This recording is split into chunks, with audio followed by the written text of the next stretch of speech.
नमस्कार दोस्तों, आज के वीडियो में हम जानेंगे नवरात्रि में देवी के विभिन्न रूपों की कहानियां, प्रत्येक रूप से जुड़ी हुई कथाएं। तो संपूर्ण जानकारी आपको इस वीडियो में मिलने वाली है। तो वीडियो को करते हैं प्रारंभ। नवरात्रि एक प्रमुख हिंदू पर्व है जिसमें माता दुर्गा के 9 रूपों की उपासना की जाती है।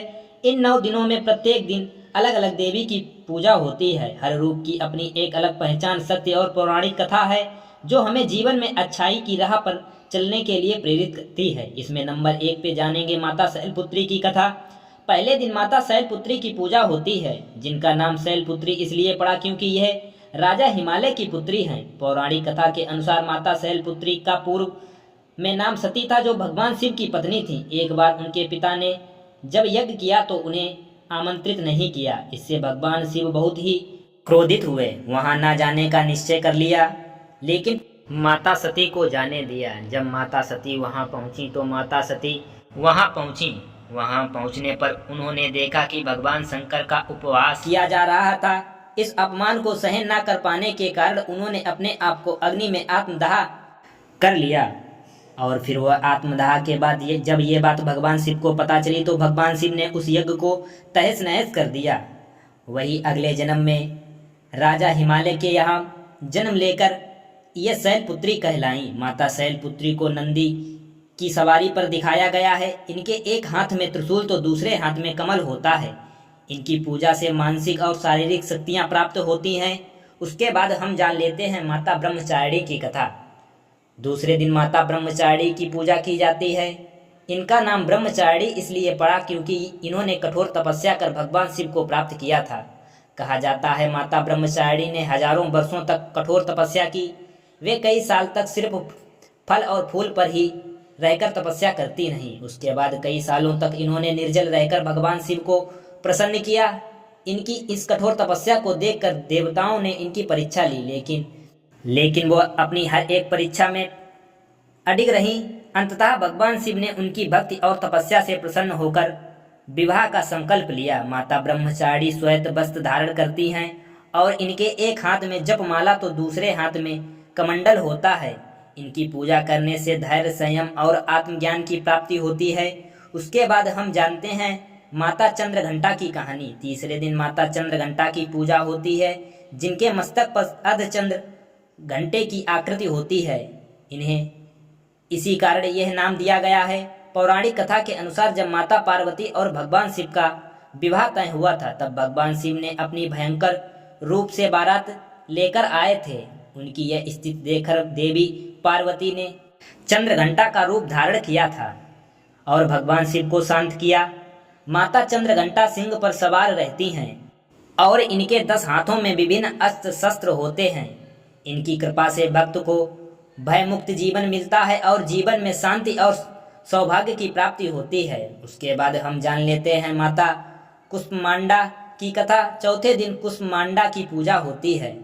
इन्हें सृष्टि की रचना कार भी कहा जाता है। पौराणिक कथा के अनुसार जब संसार में कुछ भी नहीं था, तब माता कुष्मांडा ने अपनी मंद मुस्कान से ब्रह्मांड की रचना की, इसलिए इन्हें कुष्मांडा का नाम दिया गया है।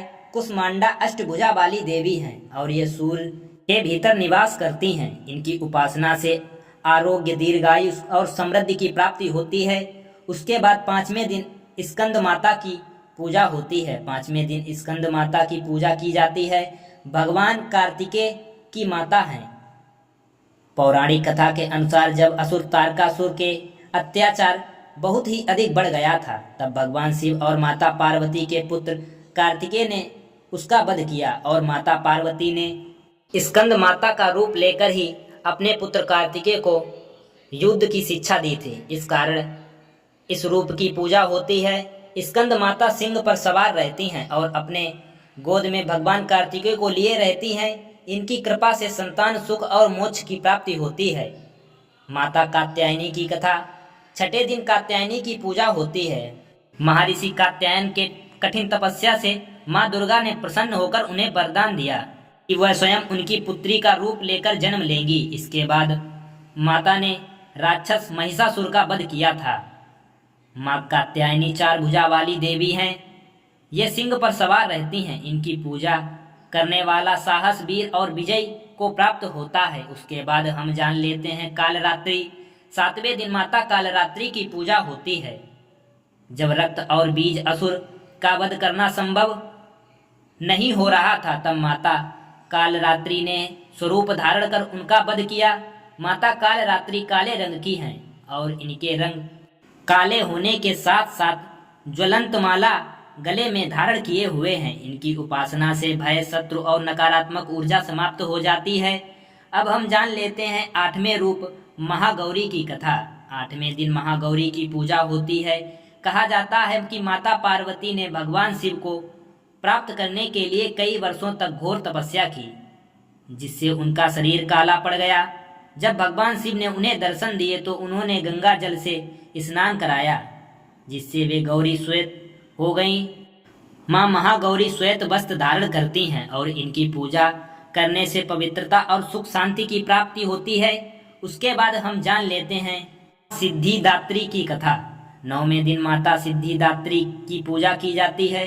पौराणिक कथा के अनुसार इन्होंने भगवान शिव को सिद्धियां प्रदान की थी, जिससे भगवान शिव का अर्धनारीश्वर रूप प्रकट हुआ था। मां सिद्धिदात्री कमल पर विराजमान रहती हैं और इनकी पूजा से सभी मनोकामनाएं पूर्ण होती हैं। नवरात्रि में माता दुर्गा के 9 रूपों की पूजा करने से जीवन में धन, समृद्धि, शक्ति और ज्ञान की प्राप्ति होती है। हर देवी की अपनी एक अलग कथा और महत्व है, जो हमें धर्म, संयम, साहस और शक्ति का संदेश देती है। इस पावन पर्व पर हमें सच्चे मन से भक्ति करनी चाहिए, ताकि देवी की कृपा हम पर हमेशा बनी रहे। ये थी नवरात्रि से संबंधित 9 देवी की पौराणिक कथाएं। अगर आपको ये वीडियो अच्छा लगे तो वीडियो को लाइक करें, चैनल को सब्सक्राइब करें और दोस्तों के साथ शेयर करें। थैंक यू, धन्यवाद।